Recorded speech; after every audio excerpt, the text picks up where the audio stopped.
তো আমরা সবাই যাচ্ছিলাম মা মনসাকে নিজের বাড়িতে ফিরিয়ে দিতে। মিষ্টির কোলে আবার একটা ছোট্ট মা মনসা, আর ওইদিকে হচ্ছে পুতুল বৌদিদের বাড়ির মা।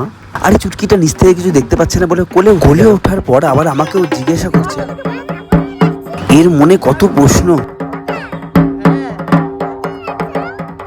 এরপর এখানে রাস্তা জ্যাম হয়ে গেছিল, কারণ সামনে দুটো গাড়িতে ঝামেলা চলছে, কিন্তু আমাদের ঢাকিয়ালাটি ঢাক বাজিয়েই যাচ্ছে। তো হাতিবাগানের রাস্তা ধরে আমরা সরাসরি চললাম সোহাবাজারের দিকে। এই আবার গাড়ি থেকে সবার নাম ধরে চেল্লাচ্ছিল। সত্যি ছোটবেলায় একটা পুতুল ছিল যে চাবি ঘোয়ালে এরকম ঢাক বাজাতো, আর পুতুল বৌদি মনে হয় এনাকে তাই করেছে। আর মিষ্টি এই কথাটা শুনে হাসছে।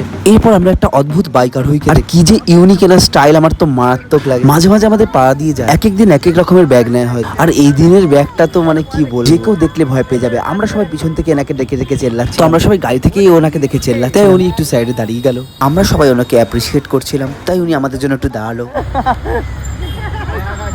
তো আমরা মোটামুটি কুমারটুলি পৌঁছে, আর এই আমাদের কুমারটুলি আর গঙ্গায় আসা যাওয়া শুরু হলো। আর আমাদের বছরের সবথেকে খুশি থাকার কারণ সামনে আমাদের অনেক পুজো। আমরা পৌঁছে গেলাম গঙ্গা, আর আমরা দেখছিলাম যে আমাদের ঠাকুরটা কোথায় রাখা যায়। আর এখানে প্রচুর লোকজন ছিল। এই বাচ্চাটা আবার অন্য গাড়ি দিয়ে যেতে যেতে আমাদের দেখে হাসছিল। তো আমরা এখানে স্পটটা খুঁজছিলাম যে কোথায় আমাদের মাকে রাখা যায়। প্রত্যেক বছর যেখানে রাখা হয় সেই জায়গাটাই আমরা খুঁজছি। আর গঙ্গার পাড়ে এইভাবে আড্ডা আমরা আগে প্রচুর দিতাম।